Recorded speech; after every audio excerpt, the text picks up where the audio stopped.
So, ayan, kain tayo. Kain tayo ng pambansang pagkain namin dito sa Saudi Arabia.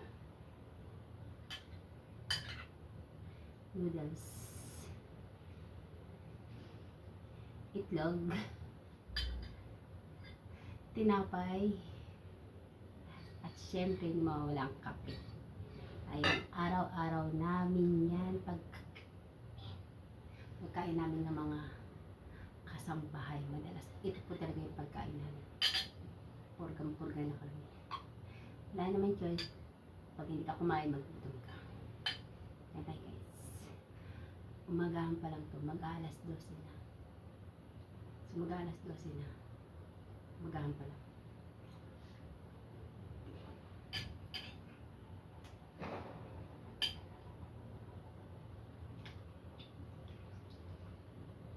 Wala kasi ako lamesa. Hindi ko sila mesa sa kusina namin. Kaya palagi ako kumakain dito sa kwarto. Magahan, tanghalian, hapunan, merienda. Dito ako kumakain sa kwarto. Sa kama ko.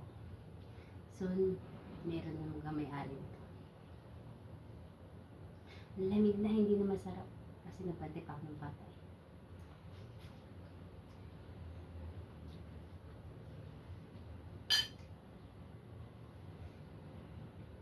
So, noodles ito may sabaw.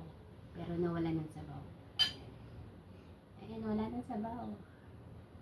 Kasi naging malata na siya. Naging malata na. Kasi nga nagbantay pa ako ng bata. So, pag malamig na, hindi tampo masarap. Kahit naman nasa Pilipinas ako, pag malamig na ang noodles, hindi na siya masarap. Pero no choice. Sayang naman tapos ko. Dahil isa pa naman to tapos ang itlog dalawa. Hindi ko na tuloy masawsaw yung tinapay ko. Kasi masarap to sawsaw yung tinapay sa sabaw. Pero ngayon, wala nang sabaw. Lagyan ko na lang yung mabig. Kain tayo guys. Kamusta na kayo?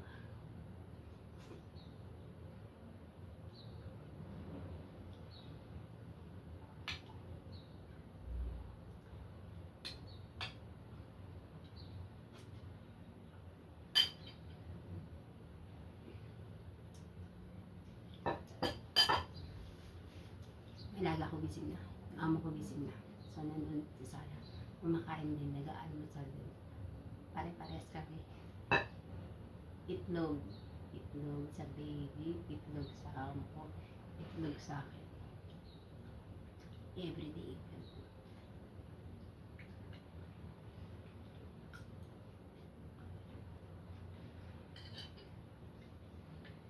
Ayan, bawal tayo ma-stress. Kaya magbablog-vlog na lang tayo ng kung ano-ano. So, ayan. Yung feeling laging masaya. Pero sure. Kaya naman tayo dun eh.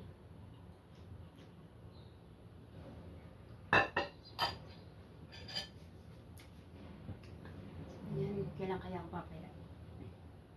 Paano papayat na? Puro noodles. Noodles.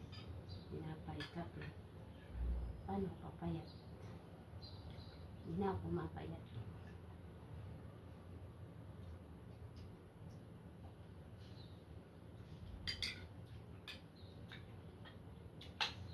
Hindi ako malalaki.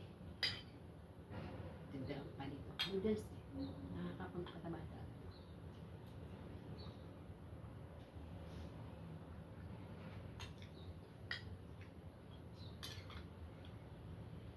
So, sige na, babush na. Para mabilis ang pagkain ko. Hiya kasi ako sa inyo.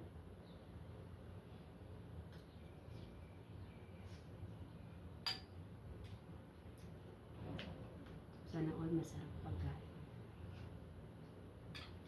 Miss ko na talaga yung mangga, alam mo. Pero tsaga lang muna ngayon. Noodles lang.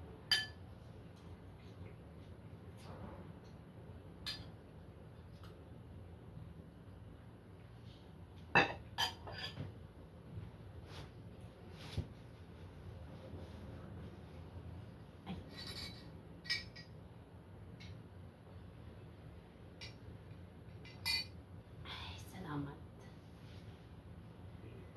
O sige na, babush na. Bilisan mo lang ito kasi mag-aalaga pa ako ng alaga. Mag-aalaga pa ako ng bata. At magsusunod sa school. Babush.